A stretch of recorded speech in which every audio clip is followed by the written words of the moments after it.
of Investors Playbook Live. It is February 1st, so first and foremost, happy Black History Month. All right. I wanted to make sure that we recognize all of the work, all of the movement, and just the awareness, the appearance, everything that's been happening, and the progress that we've made in the years since Black History Week has first got recognized. So I wanted to shout that out, of course, first and foremost. And yeah, let's dive into it with this episode. If you are watching the markets or if you're looking at any of the news headlines, you probably saw something about gold, silver dropping, right? And that is exactly what happened on Thursday, Friday. Um, it it was painful to watch. Gold dropped, silver got smoked. Even Bitcoin was starting to feel some pain, and a couple of the different equities also. But yeah, going into or ending the first month of the year, we did see a massive drop, one of the biggest drops in the history of gold and silver. And it's crazy because these are the equities that people run to when they want to be safe, right? These are supposed to be the safe, the slow growth, slow movement, less volatile. But seeing something like that makes you rethink what is changing in the market, right? Is gold, silver now going to become as volatile as a Bitcoin? You know, that's going to be the questions. But I think the real question is what happened? What was the reason why this drop even happened on the end of last week, right? What changes happened in the news? What made people say I am going to sell or get rid of all my gold? Gold, the price of gold is going to drop. It went, I mean, it dropped quite significant, around 11, 12% in a single day. I think silver dropped about 30% Yeah. in a single day. So let's dive into it, man.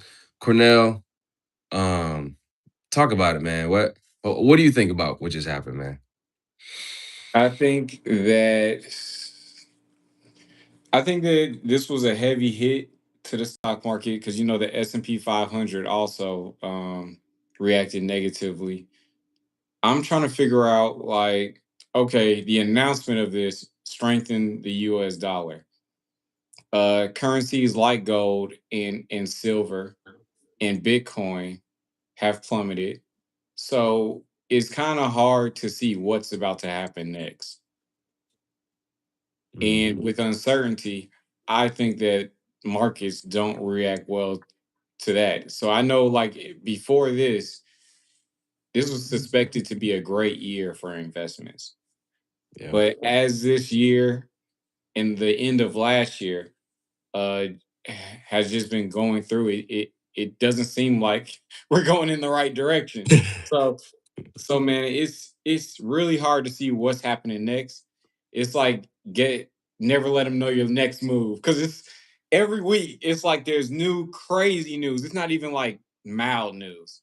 It's Mm-mm. like, oh, we're gonna fire the Fed chair. Oh, we Yeah. have 100% tariff on China. We have we're gonna take over Greenland. It's well, I don't Yeah. know. I don't know what we're doing. Mhm. It yeah, I mean, you're right. In the month that is 2026, the month that we've been here, it has been a major event. Like there has been well, the news with Venezuela, right? The news with the tariffs, the with Canada is yeah, it's been nonstop.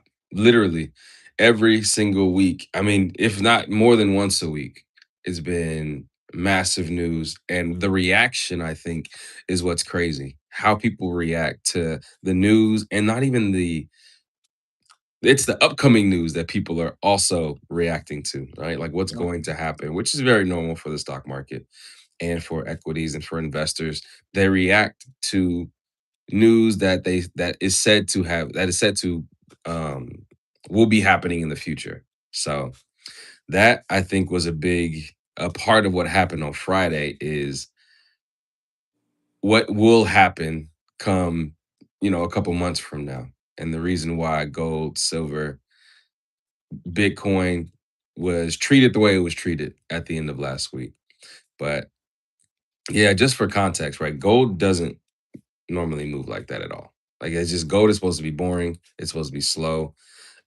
So seeing something like that is a very loud movement, and that's what got me paying attention for sure. I've been watching gold for a while, and you just see it slowly climb over the past maybe I don't know 4 years.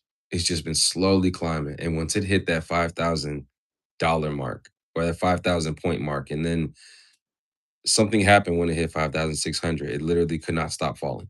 So yeah, um, yeah, And man.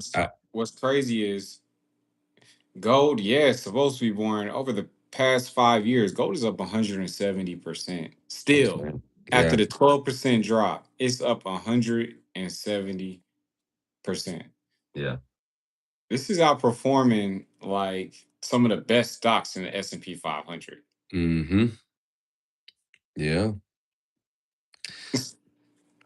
So So, it's like,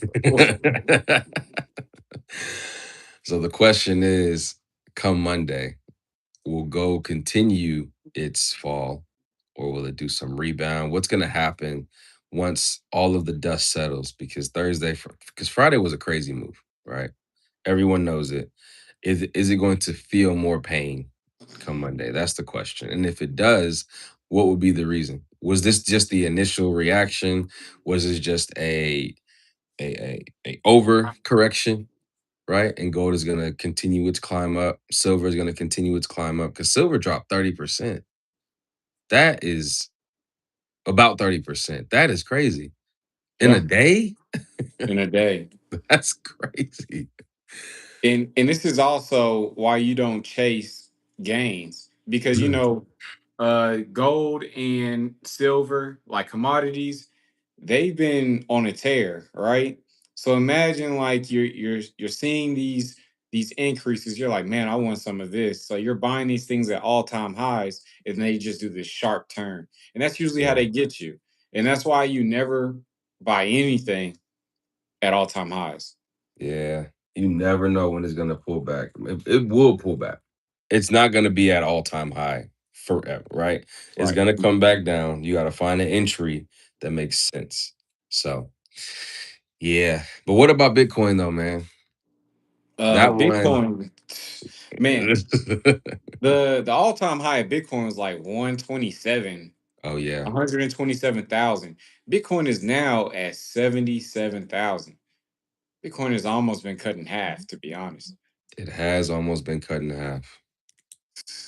And see, I it's surprising that Bitcoin wasn't rising with commodities because people see that as an alternative to the US dollar, just like Bitcoin. So why is Bitcoin falling and commodities continuing to go up before yesterday? I mean, before Friday, of course.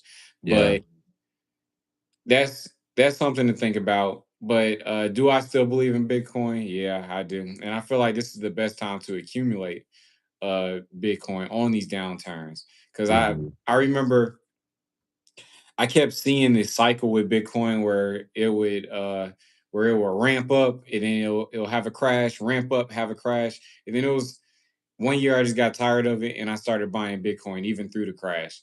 Yeah. And then I made amazing gains. So I'm gonna continue to do the same thing. I see a big crash in Bitcoin, I'm buying it. I'm buying it. Because my thing is what happens when it's time for the next Bitcoin halving? Is Bitcoin gonna ramp up again and make higher highs? I want to be a part of that. So Absolutely. yes, I'm going to continue to buy Bitcoin. Bitcoin is down to 77,000, which is crazy because it was at It 127,000. is So crazy. It's yeah, crazy, bro. but make sure you consult with your financial advisor Hmm. before you make any decisions based on what we're saying on this show. 100%. Yeah, you got to make sure that you count your own pockets. All right, always count your own pockets. But let's talk now about why it all went down. Right, what happened in the news? What happened? Um, what made people try and do this large exit? Like what? Why did it drop so much? Or at least what are people saying? What's the reason why people are saying that it dropped so much? You know what I mean? Like I think that's the big question. Um, and of course.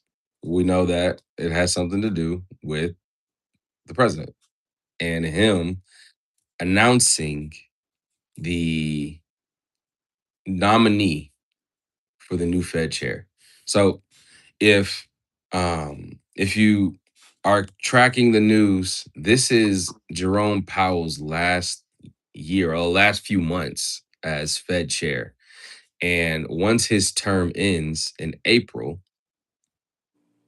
there will be a new Fed chair that is going to take his position.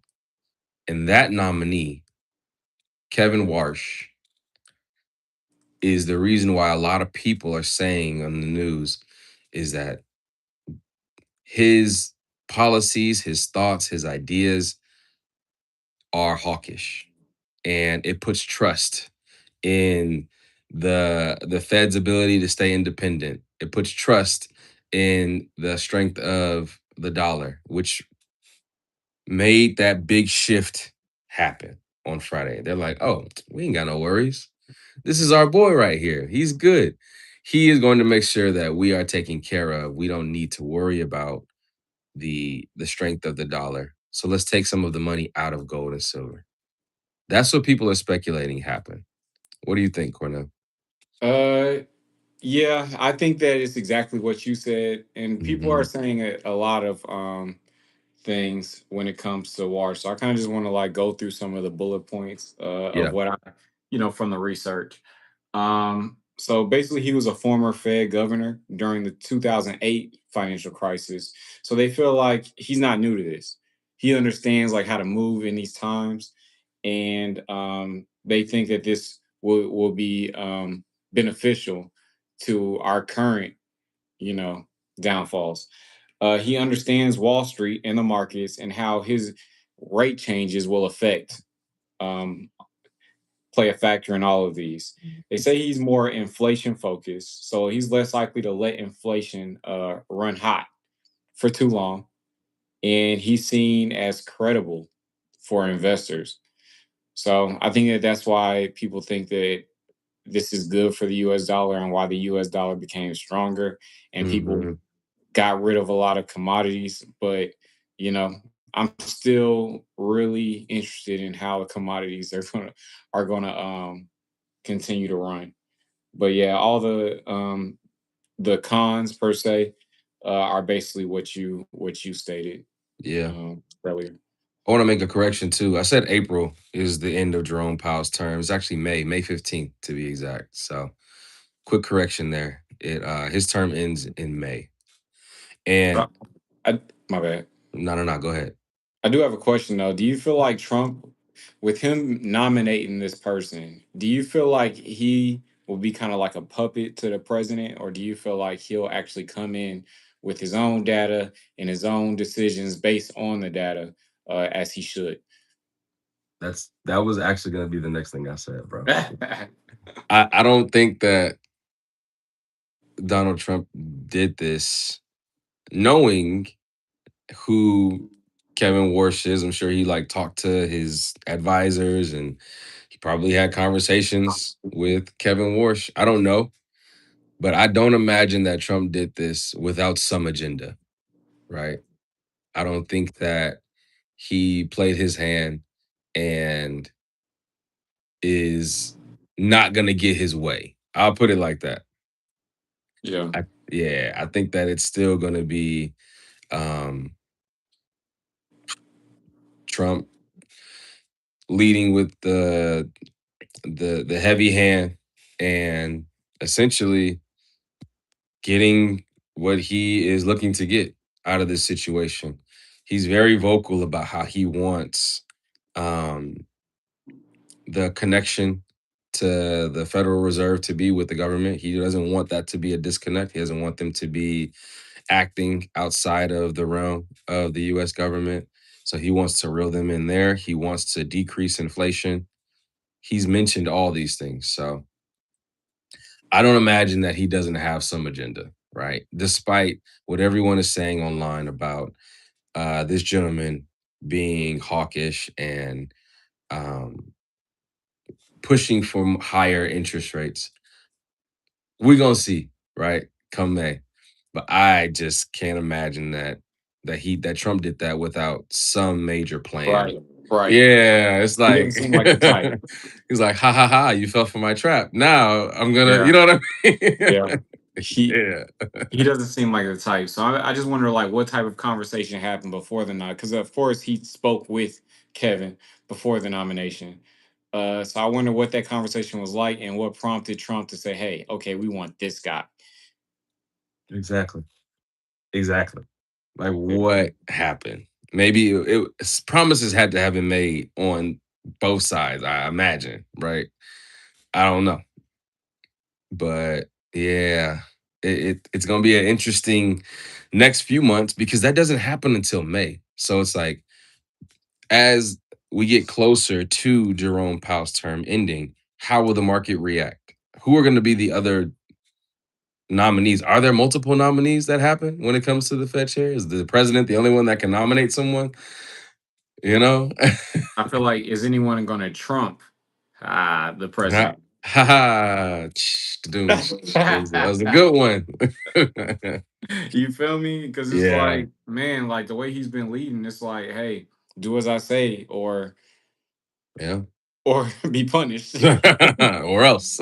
Yeah, or else. That's what it's been. That's what it's Yeah. been. And a lot of people, a lot of billionaires are actually kissing the ring. They're bowing down.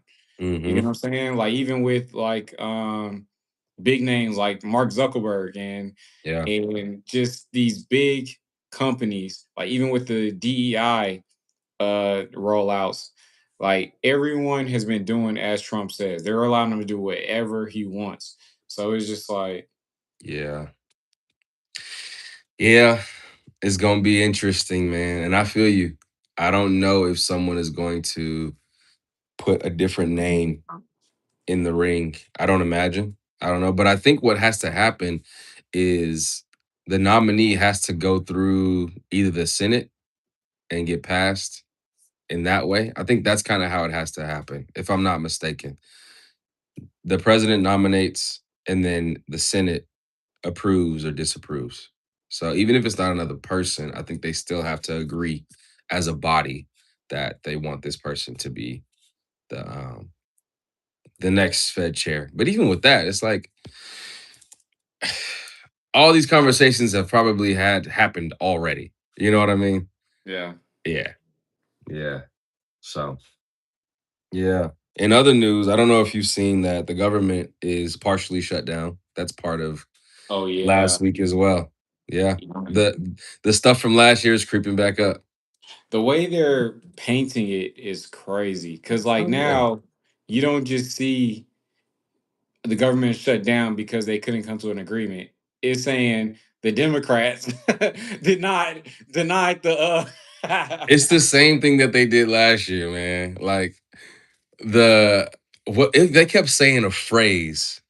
they They called were it the like Democrat shutdown.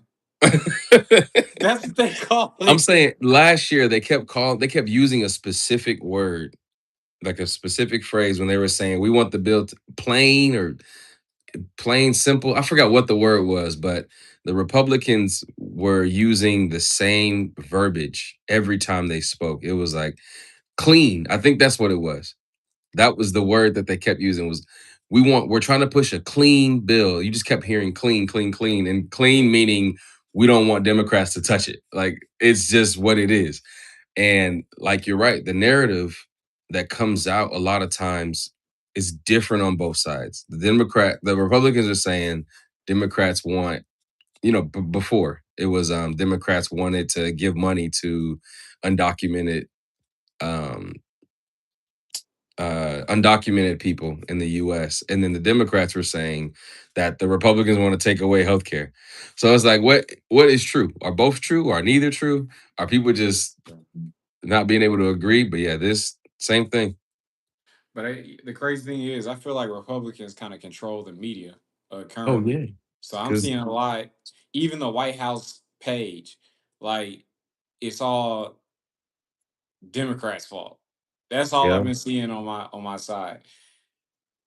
To be honest, like because now yeah, they control X, which was Twitter. They control Instagram, the white the White House feed. Yeah. The reason why, I mean, Republicans hold everything right now. They have Exactly. the US seat, they have the majority in the House and the Senate. It's like they are in control. So they're gonna, yeah, same with the media, the social media, right? News outlets. You have certain news channels that are dedicated to promoting the news of Republic or promoting it from a Republican side. You have other channels who are dedicated to promoting it from a Democratic side, but those news channels get less love because of who's in charge right now. And right now the Republicans are in charge. They have all three pieces of the Triforce, bro. It's like yeah, Yeah. yeah. So, well, only Yeah. time will tell. Only time will tell. Make sure that you are not YOLOing on any one move. If you cannot afford it, I would even say there's a lot of opportunity right now because of these recent drops. But just pay attention to what's happening. We don't know if it's going to continue falling because again, May is months from now, right? We don't know how if the gold, silver, Bitcoin drop is going to keep going all the way until May. You know, buy the rumor, sell the news, and in this case, it's I guess the news was Trump's nomination. When that news came out, everyone sold. But yeah, um, however, it all shakes out. We appreciate you all tuning in. We appreciate you all listening. Hope you gained some information, some knowledge from this episode.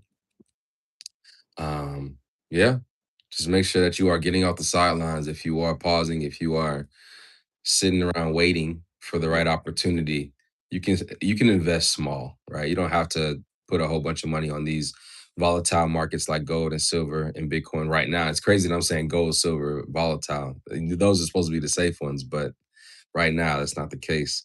But yeah, just start small. Start where you can. But investing is a path to financial independence and financial freedom. So if you haven't started, check out some of the old episodes that we got. It's plenty of information. Over 100 episodes on this channel. So pick one and learn something, you know. That's all I got, Cornell. What you got for him? I think you said it perfectly, man. Let's be intentional Mm-hmm. about putting ourselves in a better place. That's it. All right, good people. Appreciate y'all All right. tuning in. We're gonna catch y'all on the next episode. Peace.